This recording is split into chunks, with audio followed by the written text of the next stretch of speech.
میرا اگلا سوال جو ہے وہ نماز کے تعلق سے ہی ہے۔ سوال میرا یہ ہے کہ نماز کو جو لوگ جلدی جلدی ادا کرتے ہیں، اس کے ارکان کو جلدی جلدی ادا کرتے ہیں، تو اس کا شرعی حکم کیا ہے کہ انسان کتنی جلدی تلک ادا کر سکتا ہے، اور زیادہ اگر جلدی کر دے گا تو کب نماز جو ہے باطل ہو جائے گی؟ تو یہ سب اس سب کے تعلق سے ہے، تو اس پر تھوڑا سا وضاحت کے ساتھ روشنی ڈالیے اس جی ماشاء اللہ، سعید صاحب طلبہ آپ نے بہت بہتر سوال کیا ہے، اور یہ جدید دور میں بہت اہمیت رکھتا ہے یہ سوال، چونکہ ہم نے مساجدوں میں دیکھا ہے کہ لوگ بڑا جلدی جلدی نماز پڑھتے ہیں اور صحیح سے تعدیل ارکان ادا نہیں کرتے۔ تعدیل ارکان کا مطلب یہ ہے کہ رکوع سجود قاعدہ خیرہ میں بڑا آرام سے سکون کے ساتھ ادا کرنا چاہیے۔ جسے مثال کے طور سے آپ نے جب رکوع کیا تو رکوع میں جو تسبیح ہے، تسبیح پڑھنے کے بعد میں جب آپ رکوع سے سیدھے اٹھیں گے تو پیٹھ بالکل سیدھی ہو جائے، اور ایک مقدار سبحان اللہ کہنے کے مقدار آپ کو ٹھہرنا ہے۔ اور جو لوگ ایسا نہیں کرتے ہیں، مثال کے طور سے رکوع سے اٹھے فوراً سجدے میں چلے گئے، تو ایسی صورت میں پھر یہ واجب ترک ہوتا ہے، اسی کو کہتے ہیں تعدیل ارکان۔ تو واجب ترک ہونے کی بنا پر نماز آپ کی نہیں ہوگی۔ تو اس سے بچنے کے لیے بہتر یہ ہے کہ رکوع کرنے کے بعد آپ ایک تسبیح کی مقدار، یعنی سبحان اللہ جتنی دیر میں سبحان اللہ ایک مرتبہ کہا جاتا، اتنی مقدار آپ کو ٹھہرنا ہے، اس کے بعد ہی آپ کو سیدھی سجدے میں جانا ہے۔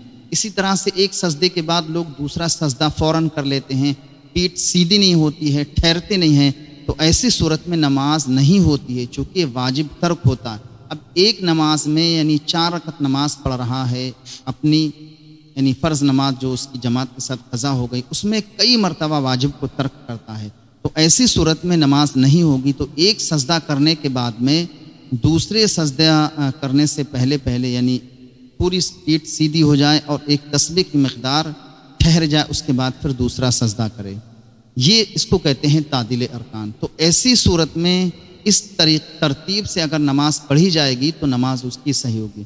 جیسا کہ ایک مرتبہ حضور نبی رحمت صلی اللہ علیہ وسلم مسجد نبوی کے اندر تشریف فرما ہے، اور ایک بندہ نماز پڑھ رہا ہے، جلدی جلدی نماز پڑھ رہا ہے۔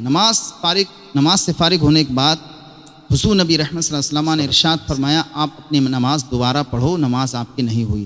اس نے پھر دوبارہ پڑھی، اس کی نماز میں پھر اسی طرح سے عجلت تھی، یعنی جلدی جلدی نماز پڑھ رہا تھا۔ سرکار نے اس کو پھر فرمایا، جب وہ نماز اپنی پوری پڑھ کر دربار رسول میں آئے تو سرکار نے کہا دوبارہ نماز پڑھو۔ اچھا، پھر اس نے نماز پڑھ لی، پھر سرکار نے تیسری مرتبہ جب وہ پڑھ کے آیا، پھر تیسری مرتبہ ارشاد فرمایا دوبارہ پھر سے نماز دہراؤ۔ تو پھر سے اس نے نماز پڑھی، اس کے بعد میں سرکار کی بارگاہ میں پھر آیا، اس کے بعد سرکار نے پھر ارشاد فرمایا کہ نماز دوبارہ پڑھو۔ پھر وہ رسول کریم صلی اللہ علیہ وسلم کی دربار میں کھڑا ہو گیا اور عرض گزار ہوا، یا رسول اللہ مجھے نہیں معلوم میری نماز کیسے صحیح پڑھی جائے۔ تو سرکار نے کہا کہ آپ رکوع اور سجود میں بہت جلدی جلدی کر رہے ہیں، یہ جلدی جلدی کرنے کی وجہ سے آپ کا جو واجب ہو وہ ترک ہو رہا ہے، اور ایسی صورت میں آپ کی نماز نہیں ہوگی۔ دوسری بات یہ، سرکار نے یہ بھی ارشاد فرمایا کہ نماز میں کچھ لوگ چوری کرتے ہیں۔ تو صحابہ نے پوچھا، یا رسول اللہ نماز میں کس طرح کی چوری؟ تو سرکار نے ارشاد فرمایا، جو رکوع اور سجود صحیح سے نہیں کرتے، یعنی رکوع اور سجدہ صحیح نہیں کرتے، جلدی جلدی کرتے ہیں، اور ایک مرتبہ سبحان اللہ یا یہ تسبیحات پڑھتے ہیں، جسے تسبیح انتقال بولتے ہیں، تو اس میں جلدی جلدی نہیں کرنا چاہیے، بڑی آرام سے ٹھہر کے سکون کے ساتھ نماز پڑھنا چاہیے۔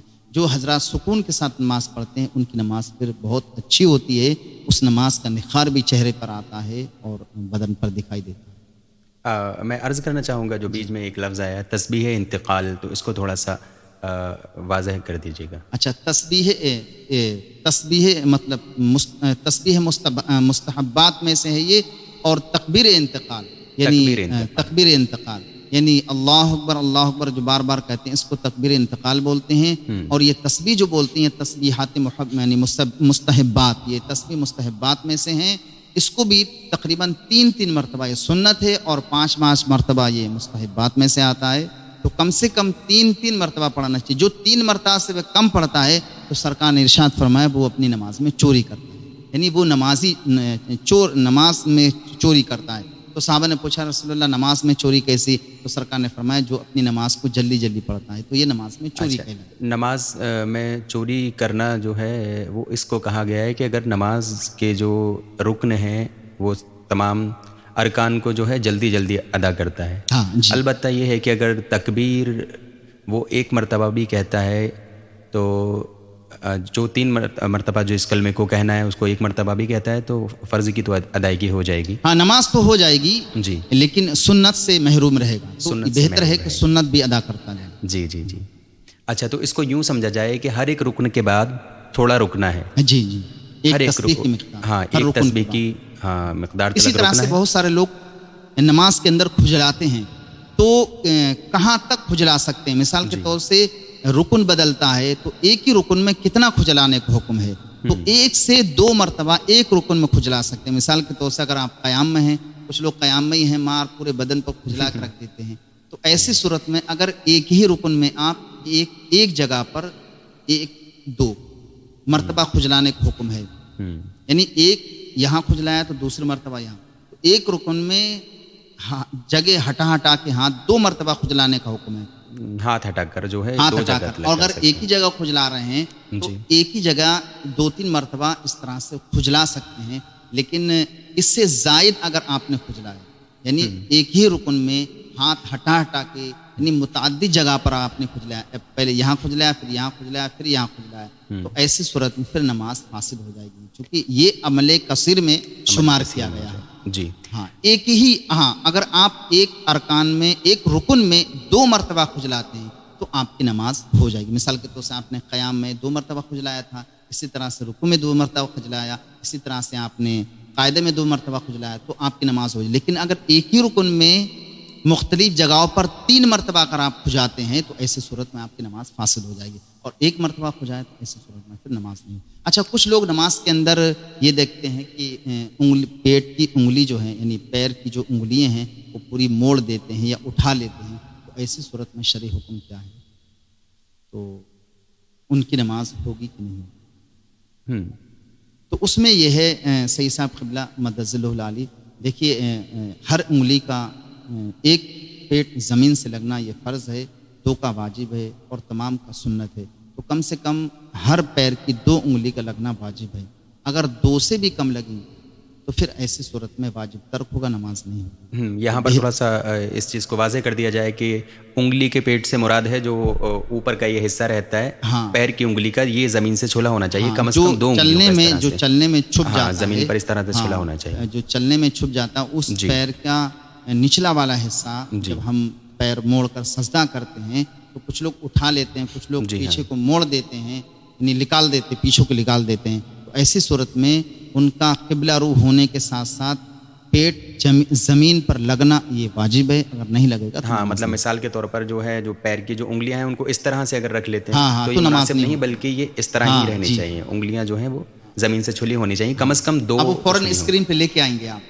جی جی جی ہے نا، وہ اسکرین پہ آپ کو لینا پڑے گا. ہاں تو میں جو ابھی جو ہاتھ سے مطلب میں بتا رہا ہوں تو سمجھ جائیں گے لوگ. ہاں اچھا تو یہ ہے.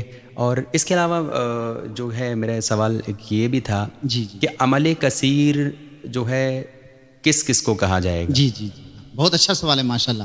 دیکھیے عمل کثیر کی تعریف یہ ہے کہ دور سے دیکھنے والا یہ دیکھے، یہ گمان کرے کہ وہ بندہ نماز میں نہیں ہے. اچھا تو یہ عمل کثیر میں پایا گیا ہے. اور اگر کوئی شخص 3 مرتبہ یا 3 سے زائد مرتبہ کھجاتا ہے ایک جگہ پر ایک رکن میں مختلف جگہ پر تو اسے بھی عمل کثیر میں شمار کیا گیا ہے. لیکن عمل کثیر کی سب سے اچھی ڈیفینیشن یہ ہے کہ دور سے دیکھنے والا یہ تصور کرے کہ یہ بندہ نماز میں نہیں، ایسی حرکت کر رہا ہے، تو ایسی صورت میں عمل کثیر پایا گیا، تو ایسی صورت میں نماز نہیں. بہت شکریہ آپ کا.